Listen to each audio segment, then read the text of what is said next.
Myanmar নীতির ক্ষেত্রে আমাদের জাতীয় ঐক্যমত্য অবশ্যই প্রয়োজন।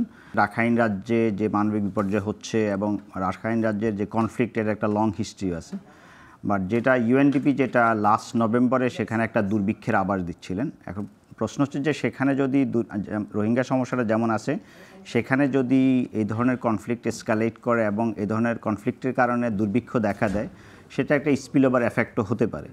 সো যেহেতু বাংলাদেশের সবসময় একটা নীতিগত বিষয় থাকে যে বৈশ্বিকভাবে যে কোনো কোথাও যদি মানবিক বিপর্যয় হয়, বাংলাদেশ সেখানে তার ক্যাপাসিটি অনুযায়ী রেসপন্স করে। সো এই ধরনের ক্ষেত্রে সেই রেসপন্সের নীতিগত জায়গাটা অবশ্যই থাকবে।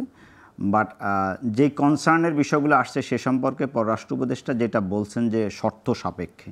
এখন এই শর্তগুলা এই ধরনের সিদ্ধান্তের ক্ষেত্রে জাতীয় ঐক্য অবশ্যই গুরুত্বপূর্ণ, এবং শুধু এই বিষয় নয়, বাংলাদেশের পররাষ্ট্রনীতির যেই কোনো বিষয়ের ক্ষেত্রে আমরা দেখছি যে আমাদের প্রতিবেশী অনেকগুলো দেশও রাজনৈতিকভাবে বিরোধ থাকলেও যে একটা জাতীয় ঐক্যমত্য তৈরি করে প্রতিবেশীদের সাথে ডিল করার ক্ষেত্রে। সুতরাং এই ক্ষেত্রে বাট ওভারঅল ফরেন পলিসি এবং মায়ানমার নীতির ক্ষেত্রে আমাদের জাতীয় ঐক্যমত্য অবশ্যই প্রয়োজন, এবং সেই প্রেক্ষাপটে সরকার সেই ঐক্যমতের বিষয়টাকে পাশ কাটিয়ে যাচ্ছে নাকি?